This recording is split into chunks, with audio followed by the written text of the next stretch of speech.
welcome to Sports Talk with L-Beasley. It is Thursday afternoon here for me in Detroit, Michigan. And, of course, since it's Thursday, I'm going to discuss that Thursday night football game that's going on tonight. I actually have a topic request from one of my fans, which I'm going to bring up later in the show. But first, I want to discuss the Los Angeles Lakers. Why am I discussing the Los Angeles Lakers? I'll tell you why. I'm discussing the Los Angeles Lakers because they dropped to 1-4 last night after losing to the Utah Jazz 95-86. And basically, Lakers executive vice president Jim Buss was not a happy man, but this is what he had to say to ESPN LosAngeles.com. You don't start 0-3 for the first time since we owned the franchise without being on top of it.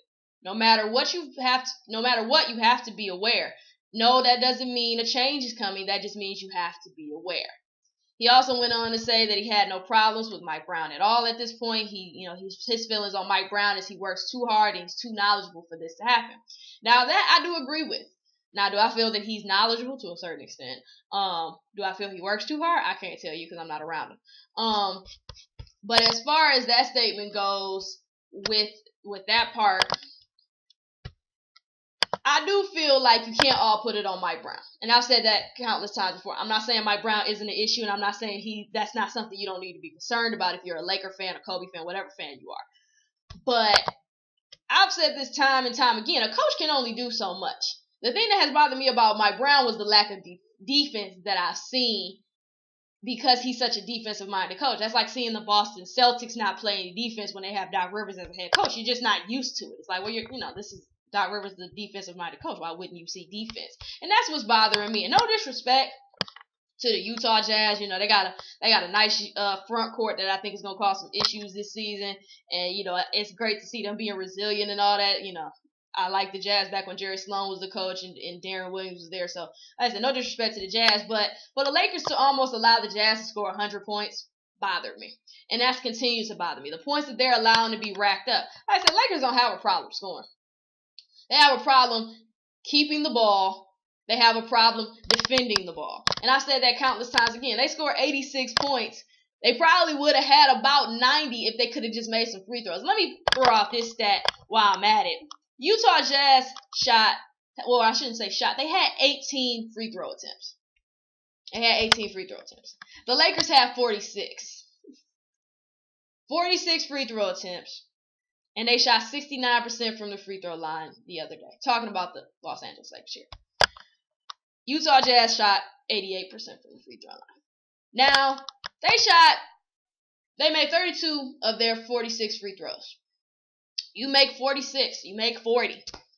That's a different game situation. You got to make your free throws. Then on top of that, they had 18 turnovers. 5 went to Dwight Howard, 6 of them went to Kobe, and after that, it's pretty evenly spread between different players. That bothers me. It's the same old. And constantly, if you looked at the highlights or if you even watched the game yesterday of the Los Angeles Lakers, half the time, besides the scoring in the post, half the scoring that came from people like Mo Williams, Randy Foy, who had 17 points. A lot of those points that they got came from back cuts. They came from no communication whatsoever by the Los Angeles Lakers on defense. I've never seen a team just back cut a team continues. I haven't seen that since middle school. That's when I saw that. And I was the one doing the back cuts because I knew most middle school teams didn't even know what that was.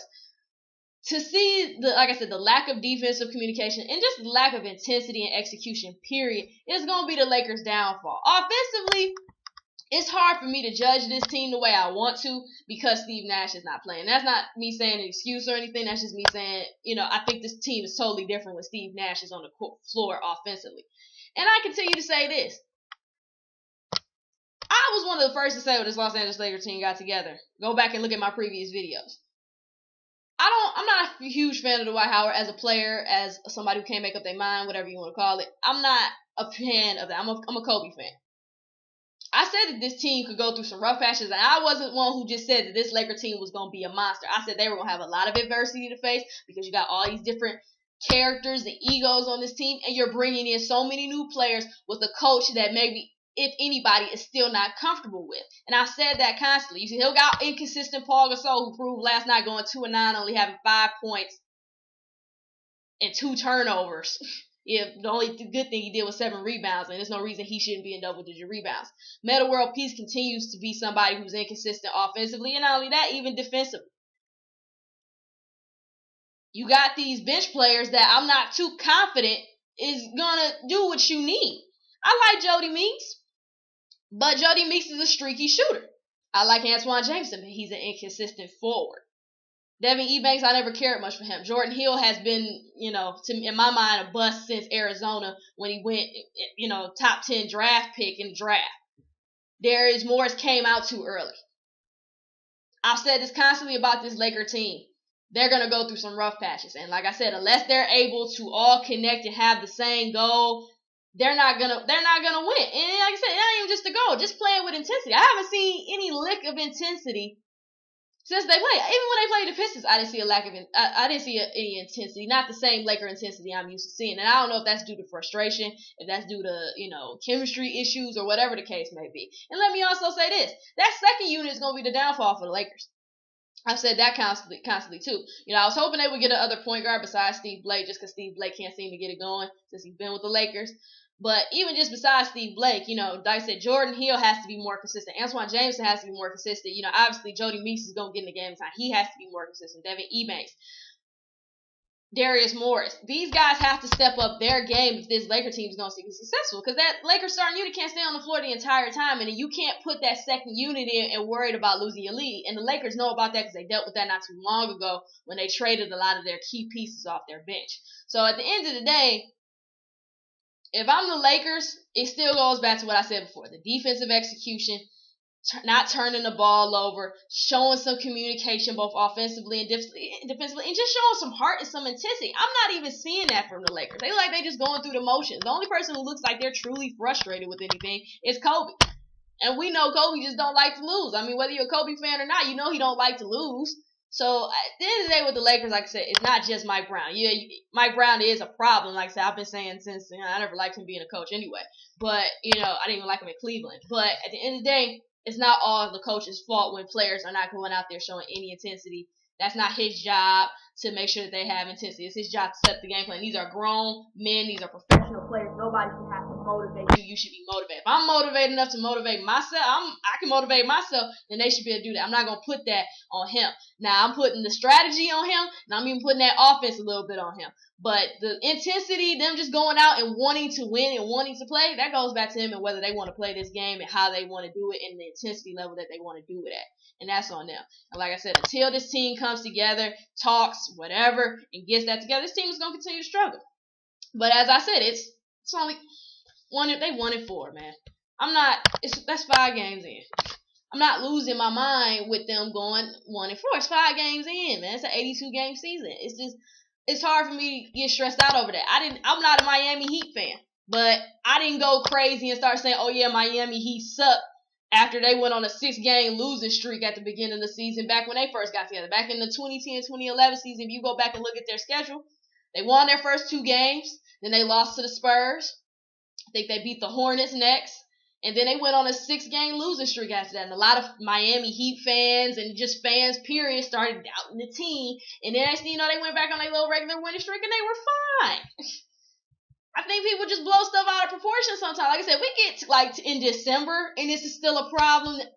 We're talking 2 or 3 and something. They're not in double-digit wins yet or something or even close. That's when I'm going to start getting concerned. But right now, I'm sorry. I have to give teams time just like I give every team time. I gave the Heat time. I gave the Celtics time. I give every new team time. I gave the Charlotte Bobcats years. So, at this point, like I said, I've said what I had to say on the issue as far as what needs to be done. You can agree, you can disagree. Always happy to hear your reasons why you agree or disagree, but that's just my thoughts on it. Like I said, is Mike Brown a problem? Yes, but is he the only problem? No, because at the end of the day, it still comes down to that team, those players, these professional players that are getting paid too much dang on money to play sport anyway. Comes down to them and Mike Brown. I'm just saying, agree or disagree. I don't really care. As far as my topic request from one of my fans. One of my fans actually asked me to break down the Dallas Mavericks as far as just realistic expectations, as far as what I think they can do and things like that. And I immediately said, this Maverick team, in my opinion, should finish top 5 in the Western Conference. They have the talent and the coaching to put them in that top 5 in the regular season when it's all said and done, in my opinion. I'm just a firm believer in that. Coming into this, to this season, obviously they weren't planning on losing Dirk that early. But I'm not really surprised that they're playing well without him. Like I said, this team is deep. That's one thing, you can't really deny about this Maverick team. They're deep. They're a deep team. I mean, if you look at their roster, if you look at the Dallas Mavericks roster, this is a deep team. I mean, you got O.J. Mayo, Chris Kaman, Darren Collison, Vince Carter, Brandon Wright, Rodrigue Beaubois, Jay Crowder, Sean Marion, Elton Brand. I mean, you got Dominique Jones, Troy Murphy, Jared Cunningham, Dante Jones. You got a deep squad with this Dallas Maverick team. I mean, now all these guys gonna come out here and just, flourish? Of course not. But they each, and the great thing is they have role players. And that's one thing I do like about Dallas. They have role players who understand their role. Like Dante Jones, like Brandon Wright, like Troy Murphy. These are guys who are gonna understand their role, and even in a way Sean Marion to a certain extent. They each understand their role and what to do. And that's what's gonna make this team better. Now, as far as what they've been doing, I'm not surprised. One thing I like about this Dallas team, that they didn't have when they had Jason Kidd, is they're a running gun team now with Darren Collison. And I've said time and time again, this was a good pickup for the Dallas Mavericks. Darren Collison has been an underrated guard since college, if not high school. Like I said, he's, in my opinion, a hell of a player at UCLA. Always liked his game. I said, unfortunately, when he was on Indiana, he didn't really get a chance to really show his fire and show what he was truly capable of, mainly due to the fact that George Hill, that was his team, that was his spot. But he brings that element to them, and that's what is great to see. And on top of that, you got other players like O.J. Mayo. He's coming in. He's stepping up, scoring 20 points a game. I would like to see a little bit more better defense from him, because I would like to see him step up as a defender. But, asking O.J. Mayo to step up defensively, I don't know, that may be asking too much. You got Chris Kaman back now. And he's going to bring that versatility from a scoring standpoint and a rebounding standpoint, so I love to see that. Brandon Wright has been a surprise. I wasn't expecting Brandon Wright to do what he's done. He's been averaging 12 points a game so far this season. I wasn't expecting him to step up the way that he has. But I think that's one of the keys for this Dallas Mavericks team is the fact that they're so deep, they're running, gunning, and they're sharing the ball. And that's what you love to see out of this team. They're sharing the ball. Darren Collison is, basically getting everybody involved. Beaubois is getting people involved. They seem to be all on the same page and buying into Rick Carlisle's system. My main question really about the Dallas Mavericks at this point is, how do you play once Dirk Nowitzki comes back? And the reason I say that is, I said this time and time again, it's always interesting when a star player leaves the team to see how certain teams play. One of the funniest things I ever saw was the Memphis Grizzlies when they lost Rudy Gay.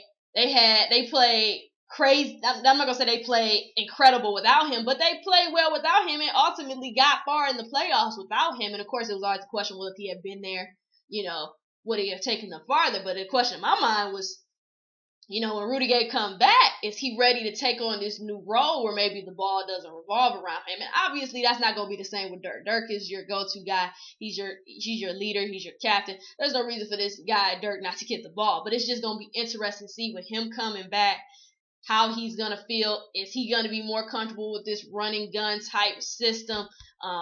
Is that going to be his element, and will he succeed? So at the end of the day, like I said, there's no reason that this Dallas Mavericks team should not be a top 5 team in the West, in my opinion. There's no reason why at all. No reason why at all. The Dallas Mavericks, they just have to focus on making sure that they stay where they are until he gets back. And like I said, to do that, they need to continue to figure out this rotation. Obviously, you just lost Sean Marion, so that's going to open up the door for Jay Crowder, who I'm about to discuss in just a moment. Keep relying on O.J. Mayo. This is somebody who is supposed to be a top player coming out of the college game and has not always fully lived up to the hype, that has been bestowed on him. So keep relying on O.J. Mayo. Improve on the rebounding. That's one area I want to see Dallas improve on is the rebounding. Like I said, Dallas ranks 21st in the NBA in total rebounds per game at 40, and they rate 28th out of 30 in the association in rebounding margin. So I really want to see them rebound better because there's no reason. Like I said, obviously you got Chris Kaman back now. Brandon Wright needs to do a better job of rebounding. Obviously if Sean Marion was playing, he would do a better job of it as well. I would like to see that part. But other than that, like I said, just keep the running game going and just keep sharing the ball. That's what it's all about. And like I said, that's going to be more of the same. Like I said, the thing I'm looking forward to when Dirk gets back is if that team stays the same. And if you do change it up a little bit or if some things aren't more comfortable, is it for the better or is it for the worse? But like I said, there's no reason why, like I said, this Dallas team shouldn't be top 5. I mean, maybe 6 at least. But there's no reason why this Dallas team shouldn't be top 5. No question. I have no reason to believe they will not be a top 5 team. Yeah, no reason at all. As far as Jay Crowder goes, that was another fan request from the same person. Jay Crowder, in my opinion, he's NBA ready. He's both physically and mentally. The potential has shown itself in a lot of ways. He kind of reminds me of Kawhi Leonard, who plays for San Antonio Spurs. Most people know him. If you don't, educate yourself. He has a quality inside-out game, in my opinion. He can put the ball outside on the floor, and is a pretty good defender, and whatnot. Talking about Kawhi Leonard, but Jay Crowder is similar. Jay Crowder is one of those guys, who is a little undersized, maybe at his position and whatnot. No question, he's a little bit undersized, but he's also somebody, who has a chance to be that scoring option for the Dallas Mavericks. He can put the ball on the floor, but like I say, he can spread the floor. He's a guy who's, a shooter. You can give him room, he's going to fire it, and he's going to make you pay for it. He's very aggressive. I would like to see him be a little bit more aggressive like he was at Marquette with the rebounding a little bit more, because I think he could be a walking double-double. There's no reason for him not to be a 10-10 guy or a 20-10 guy. As long as he continues to mature with this team and, he finds his role with this Dallas Mavericks team, there's no reason he can't be the third scoring option for this Dallas Maverick team, alongside Mayo and eventually Dirk Nowitzki when they get him back, or fourth option if Darren Collison continues to be that scoring threat or whatever. There's no reason he can't be a top 5 scoring option. But this team, like I said, brings that intensity. Like I said, he actually reminds me a lot of Kawhi Leonard and a little bit of Kenneth Faried from the Denver Nuggets. That's who he reminds me a lot of. I said, brings that intensity. Like I said, he might be undersized, but is a good defender, wants to go out there and get the rebound. Like I said, can spread the floor, can shoot the ball, is not afraid, gets a lot of his layups and whatnot on putback baskets, but, has somewhat of a post game. But at the end of the day, if they continue this style up tempo, fast break, aggressive style of basketball, and he continues to fit in the Carlisle system fairly well, I think there's no reason, like I said, this guy can't be a double-double walking. Like I said, I'll start him off probably at 10 and 10, but there's no reason why he can't be a 19, 20 point guy and 10 rebound guy. No question at all. Like I said, he could be that number 3 scoring option possibly for the Mavericks, or a top 5 scoring option for the Mavericks. So there's no reason why Jay Crowder can't be successful. He just needs to stay healthy, continue to learn from his teammates and the veterans on that squad, and Coach Rick Carlisle, and just continue to get better. There's no reason why he can't be. I was a huge fan of him on Marquette. Always felt he was very underrated, as many players who come out of Marquette are. Yeah, I mentioned Dwayne Wade. So I said, no reason Jay Crowder cannot be successful. Hopefully, for the fan, I answered your question, and whether I don't know if you agree or you disagree, but hopefully, I answered your question. And finally, the Thursday night football game that's going down tonight between the Indianapolis Colts and the Jacksonville Jaguars. Jacksonville Jaguars, I guess I'll start with the first because they won 7. As far as Jacksonville Jaguars go, y'all just need to get a win. But, the problem with the Jacksonville Jaguars has really just been offense. Since they lost Maurice Jones-Drew to a foot injury, the huge problem has obviously just been offense. I mean, before that, it was offense. But at least you knew you had some type of offense when Maurice Jones-Drew. Unfortunately, that's not the case right now. Blaine Gabbert has he's just not playing well, at this point. And, that running, they lack offense, period. As far as passing goes, they average 170 yards passing the game and only 84 yards rushing. This team is just somebody who lacks something offensively.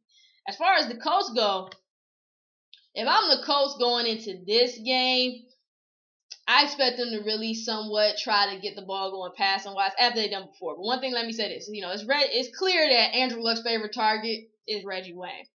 But it's also interesting because they don't throw it to him as much as I like to see them throw it to, And going into this game, I would like to see them throw the ball and really try to expose the secondary. And I say that this Jaguar secondary is weak. But going into this game, I would like to see the coach use a lot of double tight end sets with Fleener and Allen. That would be great to see. I would really love to see that. But I think they also need to employ a high percentage of 3 receiver groupings. I think that will really work out well. And like I said, obviously you do have some cause for concern with the Jaguars because you got Dwight Lowry back there who's been showing some skill, of course, for the Jaguars.